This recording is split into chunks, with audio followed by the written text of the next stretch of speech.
All right, so this is the moment that a lot of you guys have been waiting for. This is the Heinkel Kabine. I'm not sure how you say that in German. I call it Kabine. That's the American way of saying it. It is a 1950s bubble car. You can tell it looks very George Jetson. And the reason I say this is the moment you've been waiting for is we're going to drive it. So it's been a long time. It's had a lot of issues. Mostly it wouldn't run. It would run for a bit and stall out, foul plugs. The brakes were gummed up. It only has front brakes from the factory. It has hydraulic front brakes, drum brakes on just the front. The rear is a cable operated brake and it's emergency brake only. It's kind of interesting.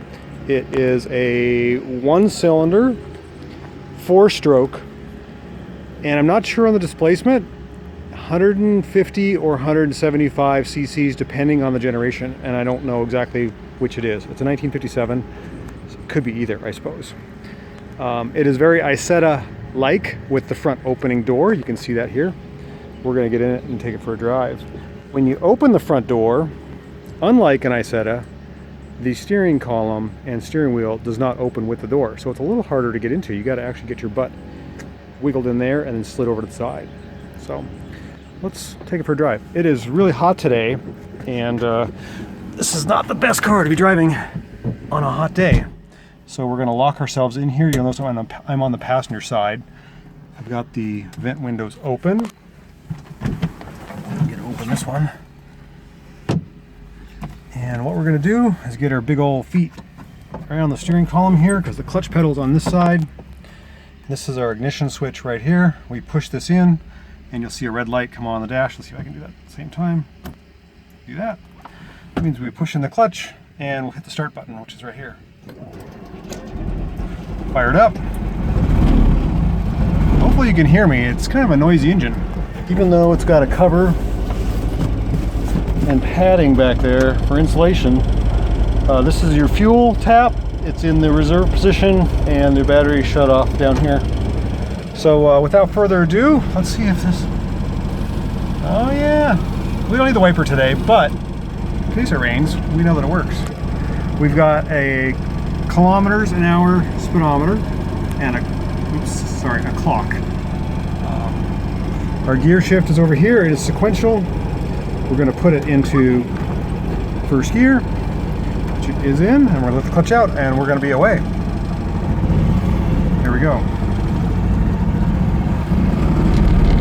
Now, the last time I took a video of this machine, it was smoking heavily, smoked like a 2-stroke, and it was just gagging to drive. It's a lot better now. It's a little vibrating. We're going to go for second. If I could get it into second. Oh. Of course, now as soon as I get into second, you got to turn around. One thing about having the vent window open and your hand on the steering wheel is your knuckles surely will get smashed by that. We're going to put it back down at first. Okay. So we're in first gear.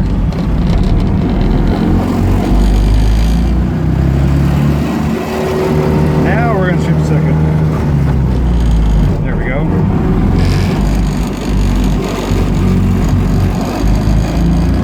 Watch that speedometer climb. Okay, we're going to go for third gear. Oh, there we go. We're in third. Pulls pretty good for such a small little engine. It's amazing. Okay, we got a downshift here in a second. There we go. Once you get good at it, that shifter is actually pretty sweet. Now we got to do a quick turn. Oh, almost fell out of the seat. Turns on a dime. Put it back down into first gear there. And let's give her some beans.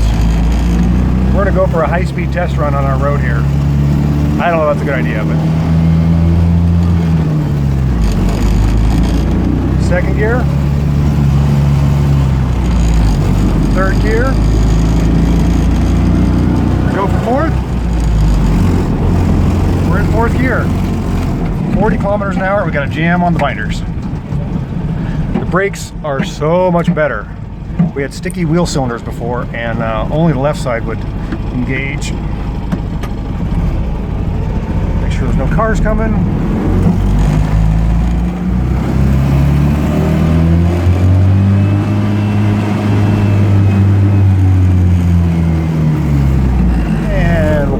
the shop here.